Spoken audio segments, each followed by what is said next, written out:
had been pretending to be a victim all this time. Not understanding what Julia was talking about, the girl asked what she meant and what she was trying to accuse her of. Julia guessed that these guys had deliberately proposed a trial of life and death for Henry, in order to prevent him from living to see the disciplinary committee. One of Logan's subordinates suddenly shouted loudly that even the president of the disciplinary committee was covering for the rapist, which meant that she was in cahoots with him. It became clear that the entire academy was against Henry, and even Julia's authority could not change the students' opinions. However, the girl did not think so, and was ready to prove to anyone that everything was set up from the very beginning.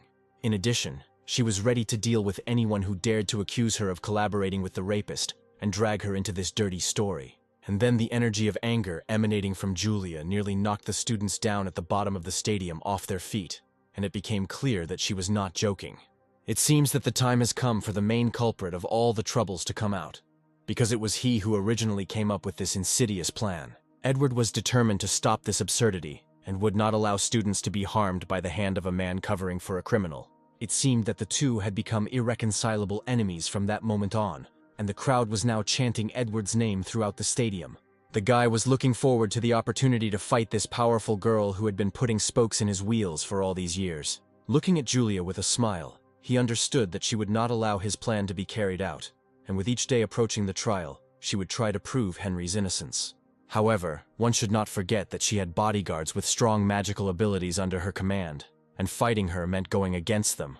Seeing the bodyguards in front of him, Edward abruptly changed his mind about fighting Julia now, and decided to leave it until better times.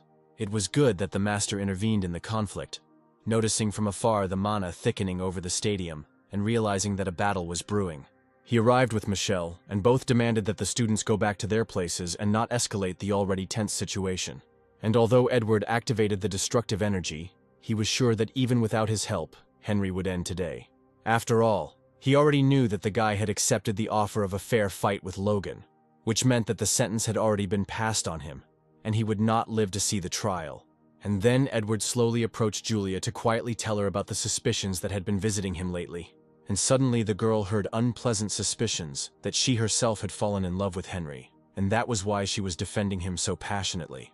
But she immediately began to loudly protest against this invention, because she could not fall in love with such an idiot as Henry, and was simply used to acting fairly. And then, looking at Sophia, Julia realized that she had heard Edward's offensive remark and had probably taken it to heart. Agatha, meanwhile, understood that the guy would have a hard time in the upcoming fight, and that this fight might turn out to be the most difficult in his life. After a short time, the immortal spirit, after a long search, declared that he was finally able to do what Henry asked him to do. He managed to create the magic pill that would help his protege win an unequal battle and do what he had come a long way for. This drained the spirit's strength, and in order to recover, he needed to return to the Hall of Souls as soon as possible. Without wasting any time, Henry swallowed the pill and hoped that its magic would work and give him hope for victory.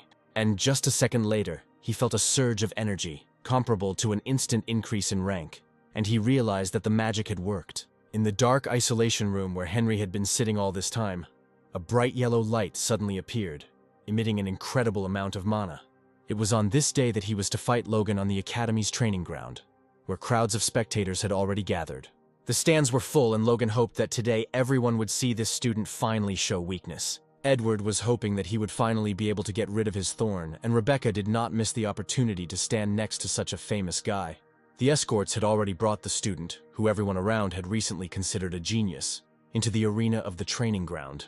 And now only Henry's closest friends loudly supported him, because the rest of the audience was rooting for his opponent. But it is precisely at such moments that true devotion is revealed, and Sophia was ready to put her life on the line just to stay with her beloved. Suddenly, Julia, seeing the mana the defendant was emitting, screamed loudly, not believing her eyes. Michelle also thought it was impossible, but this guy showed even more than in his last victorious fight against Ronald. In just a few days, Henry was able to increase the rank of his magical abilities faster than any other student in the history of the Academy had ever managed. But Henry himself was not happy that he had to do this, because with the help of this power, he intended to kill Logan. The angry shouts directed at Henry were a great way to fuel the pillar in the Hall of Heroic Souls, and were only to the benefit of the guy who was suffering humiliation. Yes, the public is fickle, because a couple of days ago everyone in this place admired the hero, but now they have turned away from him. But from the guy's smile, It was clear that he didn't care about the crowd's recognition, because the main goal of his reincarnation was to save the world, and not just the students. Such words were unlikely to come from the complete scumbag that everyone now considered Henry to be. But Logan had no intention of turning away from the path. And then, smiling at his opponent, Henry warned that he was not as kind as people thought. And after today's battle, there will be only one dead man. And it is unlikely that Henry intended to remain that dead man. The amount of destructive energy coming from the boy's body made Logan reel back as if he was being blown away by the wind. This guy's fighting power had already shocked Julia once, but today she saw that this was not the limit. It was hard to believe, but Edward's magical wristwatch showed a level of strength in the student that the boy had never seen. The combat power had reached rank 60, and Henry had only reached rank 15 recently. But how did he manage to do that? Looking his opponent in the eye, Henry said that he had a lot to do, so he suggested that they start the fight quickly. At the very beginning, Logan was not against starting the fight as soon as possible. But from the look on the guy's face, it was clear that he regretted his decision. It was hard to understand why his rank 90 combat power was inferior to the guy's rank 60, even though everyone could see how Logan was afraid to attack first. No ordinary person could strike an opponent who was 3 levels stronger, so the boy resembled a monster. But if Logan didn't want to attack first, Henry was ready to take on that role and start the fight with his own blow. He wanted to use the ability of chaos to finish off Logan sooner, because he himself chose this slippery path for himself. Julia knew that the only way Logan could win this competition was to combine magic and martial arts. Compared to last time, Logan's skills had improved significantly, and Edward hoped that this would help him win. And indeed, those rhizomes with which the guy skillfully dealt with the criminals filled the entire space of the stadium. Henry knew that these roots were capable of absorbing the mana of any person, and it became clear that this was the way the opponent intended to win. And Logan was already at the top of the overgrown trees and used the ability of invisibility, which gave him an advantage. Henry immediately felt his strength gradually draining away, and if this continued, he risked losing. However, right now, he had at his disposal that sacred relic that would allow him to finish the fight before the rhizome sucked out his strength. Logan was well prepared as he continued to use his stealth technique to hide deep in the trees. He understood that in a close-range fight, even with his level of strength, he simply would not have a chance of winning. But relying only on the art of concealment was also impossible, because at some point, Henry would be able to discover it, and the outcome would be predetermined. Watching from the top of the stands, Edward decided that his subordinate intended to hide in the shadows, absorbing the opponent's energy and exhausting him. In that case, Henry was ready to use fire and wind, infusing the power of these elements into his magical blade.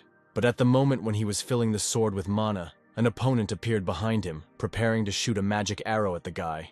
At the last second, Henry heard the sound of a bowstring being pulled, realizing that Logan was more cunning than he thought. Turning around sharply, he realized that he had miraculously avoided a direct hit from the arrow in his back, and it had only grazed his arm.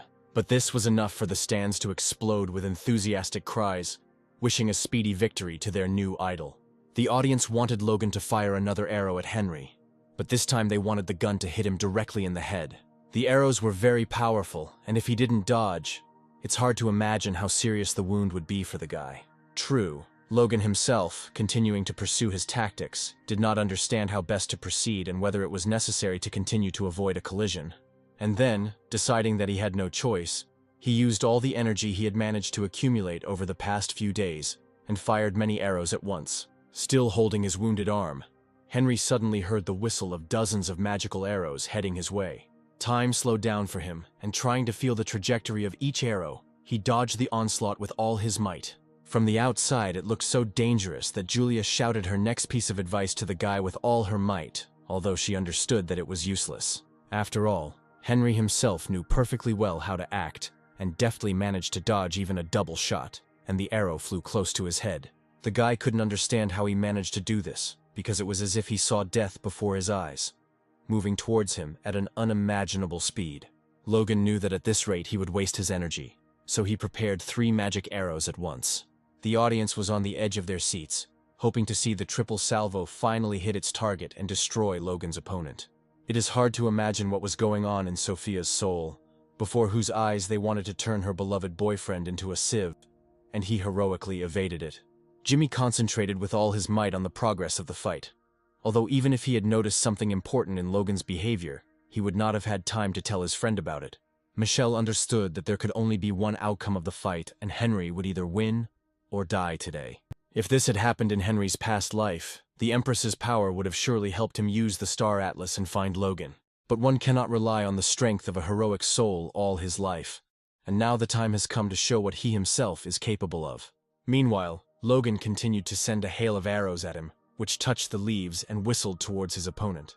At some point, Julia realized that he intended to cut off Henry's escape route, and was deliberately aiming arrows in different directions. However, the guy was ready to move on to the next step and do what he had been preparing for throughout the entire fight. But unexpectedly jumping out to meet the arrow, the spectators suddenly saw how it pierced his body, and it became clear who emerged victorious.